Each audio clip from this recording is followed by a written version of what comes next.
नौकरी, मजबूरी या शौक, सीधी सादी सी रोली की शादी सिड से तय होती है। शादी के बाद तुम नौकरी करना चाहोगी? नहीं नहीं, बिल्कुल नहीं। वैसे मैं ये नहीं कहती कि नौकरी करना ठीक नहीं है, लेकिन पर्सनली मैं ये सोचती हूँ कि मैं गृहिणी बनूंगी। हाँ हाँ, क्यों नहीं। गृहिणी बनना भी आसान नहीं है। एक सफल परिवार चलाना किसी देश को चलाने जितना ही कठिन है। रोली को सिड का साथ और बात दोनों अच्छी लगती है, और फिर वो दिन भी आ जाता है जब दोनों की शादी हो जाती है। शादी के बाद ये क्या, सारा दिन किचन कपड़े और चार दीवारों के आगे पीछे घूमती रहती है। जा बाहर निकल कर देख, कितनी स्मार्ट लगती हैं वो औरतें जो नौकरी करती है। हाँ, अच्छी तो लगती है सासू माँ, लेकिन मैं नौकरी नहीं कर सकती। मेरा मन घर के कामों में ही लगता है। अरे मेरी बेटी तो कमाती है, अपने को फिट भी रखती है और सास को भी खूब शॉपिंग करवाती है। अच्छी बात है ना सासू माँ। मैं तो जो है उसी में संतोष मान लेती हूँ। बरकत होनी होगी तो इसी में भी हो जाएगी। ये बोलकर रोली चली जाती है। एक दिन सास की सहेली घर आती है, जहाँ रोली उन्हें चाय के साथ कई तरह के पकवान बनाकर खिलाती है। अरे वाह, तेरी बहू तो बहुत गुणी है। कितना सब बनाकर ले आई।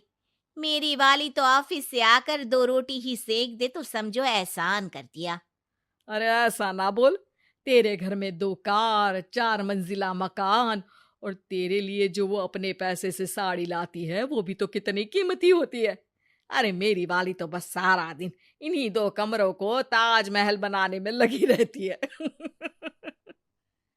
सहेली चली जाती है। कुछ समय बाद रोली को एक सुंदर सी बेटी होती है। अरे क्या सारा दिन उस बच्चे में लगी रहती है। माँ, मुझे ना 1 मिनट भी छोड़ने का मन नहीं करता।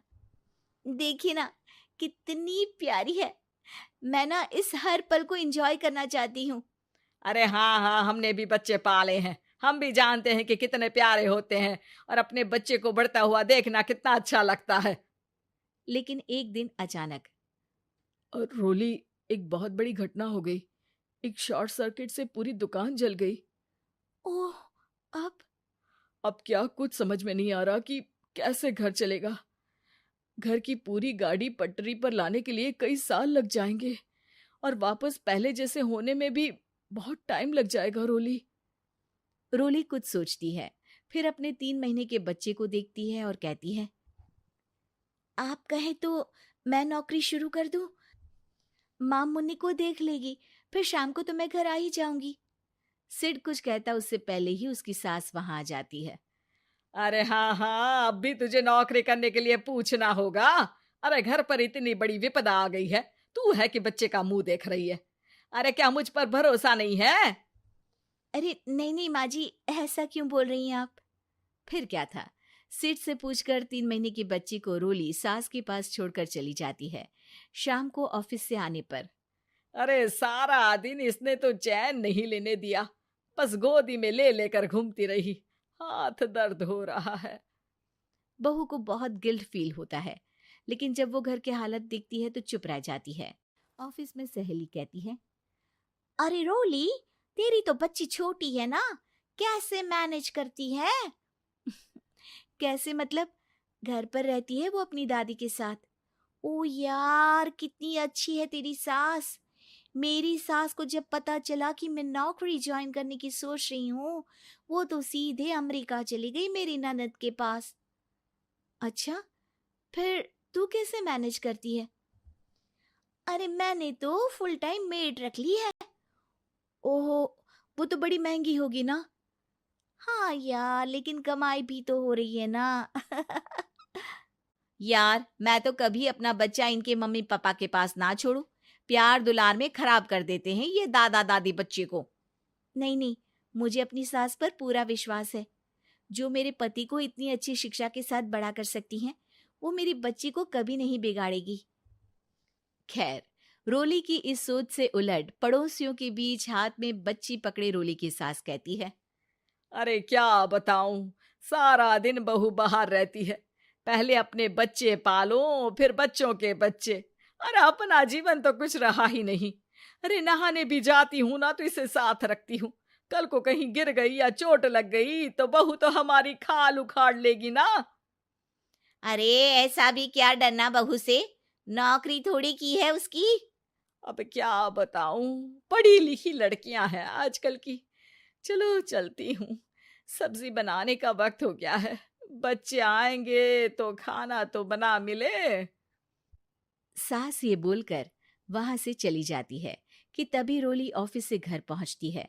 बाहर पड़ोसियों को देखकर, नमस्ते आंटी जी, कैसी हैं आप? अरे बहुत अच्छी हूँ, लेकिन तेरी किस्मत तो सबसे अच्छी है। क्या सास पाई है, मोती दान किए होंगे तूने। तेरा बच्चा भी देखती है, खाना भी बनाती है। बेचारी बहुत काम करती है तेरी सास। हाँ आंटी, सही बोल रही हैं आप। अब ऑफिस भी दूर है तो आने जाने में वक्त चला जाता है। खैर चलती हूँ। हाँ हाँ बेटा जाओ, गर्मा गर्म खाना खाओ। रोली घर आती है, जहां सास एक बार फिर छोटी सी मुन्नी की शरारतें गिनाने में लग जाती है। अरे आज तो इसकी वजह से मुझे 2 बार कपड़े बदलने पड़े। बार बार पानी गिरा दे रही थी। दोपहर में थोड़ा सोचा कि आराम कर लूं तो दूध के लिए रोने लगी। हाय, मैं तो परेशान ही हो गई। रोली को सास की बात अब कुछ अजीब लगती है, पर वो जल्दी से कपड़े बदलकर किचन में जाकर रोटियां बनाने लगती है। सारा महीना काम करने के बाद रोली को सैलरी मिलती है। वो पैसे लेकर सीधे सास के पास जाती है। माँ जी, ये मेरी सैलरी। आपने हर कदम में इस घर का साथ दिया। मैं नौकरी करने के पक्ष में नहीं थी। मैं तो अपने बच्चे को बढ़ता देखना चाहती थी। मैं थोड़े में भी खुशी थी। कभी मैंने आपको किचन में पैर नहीं रखने दिया था। घर की मुसीबत नहीं आती तो मैं कभी इन जिम्मेदारियों को आप पर पड़ने नहीं देती। अब सास समझ चुकी थी कि उसकी गलती कहाँ है। हाथ में पैसे देखकर कहती है, मैं पढ़ी लिखी नहीं थी तो पति ने भी कभी पैसे हाथ में नहीं रखे। बेटे ने भी गल्ला संभाला, लेकिन तूने मुझे समझा।